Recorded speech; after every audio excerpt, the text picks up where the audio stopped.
Welcome sa Dries TV. Kung interesado ka sa ganitong news, huwag kalimutang isubscribe ang ating YouTube channel. Maraming salamat! Welcome back again sa ating YouTube channel mga kakimpaw, and sa update natin ito ang pag-uusapan natin ay tungkol sa mga importanteng kaganapan kina Kim and syempre kay Paolo Avellino.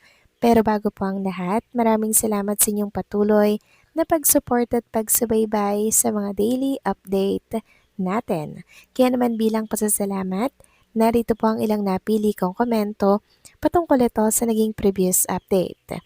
Unang komento mula po ito kay Ginang Lydia. Sabi niya, we really need to help our idol Kimi kasi lakam inubos pera ni Kim. Addict sa pag-gambling, time is gold, she needs to work hard while she's still young. Yes, correct, Ginang Lydia, no? While still young, si Chinita Princess at kayang-kaya niya pa pong magtrabaho and syempre maraming offer. Syempre mga kakimpaw, hindi po papalagpasin or walang sasayangin si Chinita Princess na oras para po siya ay makagawa ng maraming project at in return, syempre maraming pera yon mga kakimpaw at makakatulong po yon sa kanyang future. 'Di ba hanggat mabenta si Kim and Paolo and hanggat sikat sila ngayon sa showbiz industry, syempre sasamantalahin po nila yan. Sabi ko nga po ng paulit-ulit, bibihira po ang mga artista, 'di ba, na makatungtong sa katugatog po ng tagumpay. And for sure, yung ibang artista minamanifest at wini-wish din nila na sana ay maging katulad sila ni Kim Chiu and syempre ni Paolo Avellino.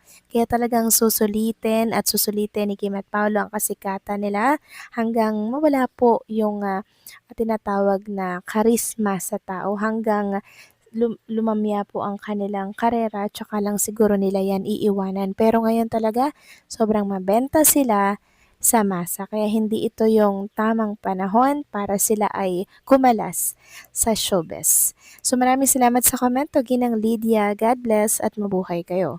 Next comment naman mula po kay Ginang Nenita. Sabi niya, ang mga bashers ngayon, sinampal ngayon ng katotohanan left and right. Nag-study si Kim ng short course sa Paris at international course Dres.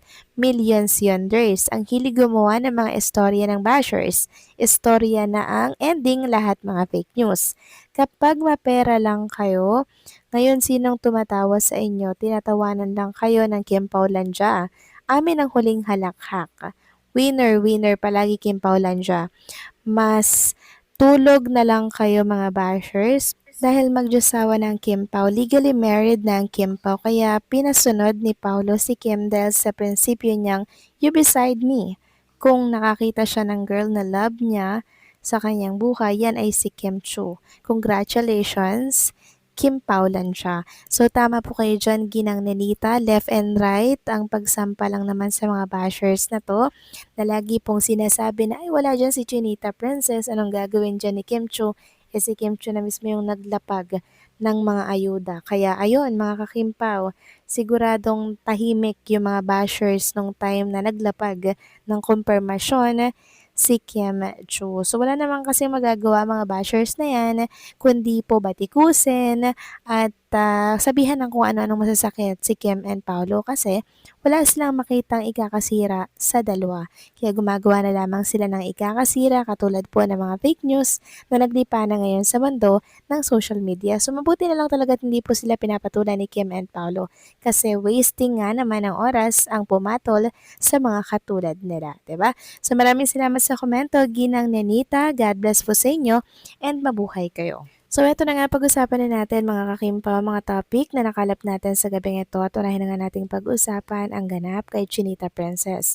So after it showtime mga kakimpaw, rekta po sa pagre-rehearsal sa sang studio si Kim Chiu para po ito sa paghahanda sa Kim Pao World Tour na kung saan medyo malapit-lapit na nga naman kaya kinakailangan po ng puspusang rehearsal. Makikita nga dito sa binahagi po ng The Filipino Channel, rehearsals pa lang, all smiles na si Kim. Kitang-kita tayo or kita-kits tayo sa Love Kim Pao, mga kapamilya. So sa mga gustong bumili ng ticket, ayan po ang detalye. Andyan po yung link. Pwede nyo po yung i-click sa mga account ng The Kapamilya Channel. So makikita dito na talaga namang puspusan ang pag-rehearsal ni Chinita Princess and after ng It's Showtime, rekta siya agad dito mga kakimpaw. Talagang wala sa bokabularyo ni Chinita Princess ang salitang pahinga or mapagod kasi tingnan nyo naman mga kakimpaw, oh, talagang after showtime, rekta dito. And syempre, marami po naghahanap kay Paolo Abilino. Huwag kayong mag-alala kasi meron ako ipapakita sa inyong picture ni Kim and Paolo na magkasama sila ngayong araw po yan ng Webes sa recording studio. So una ko munang ipaplex sa inyo itong ginawang recording din or rehearsal ni Paolo Avellino. Sabi nga dito mga kakimpaw sa post ng TFC, going rehearsal for Love Kim Pao World Tour with Paolo Avellino. Catch him and Kim Chu with special guest Carmel Colado on the following dates and venue. So Redwood City Park Theater April 24, Anaheim The Grove of Anaheim April 26, Edmonton Expo Center May 1, and Toronto The Arena Pickering Casino Resort May 3 mga kakimpaw.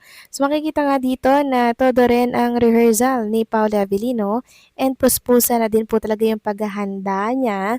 Syempre kasama si Chinita Princess. Hindi lang natin nakita dito kasama niya si Kim Chu, pero nakita natin sa isang picture na magkasama sila together. Ayan po, ipiplex ko na lamang po sa mga screen ninyo. Nakakatuwa lang makita na in one frame magkasama ulit si Kim and Paolo. So, ito po yung suot ni Kim Chu ngayong araw, oh, after ng It's Showtime. Ayan po yung damit niya.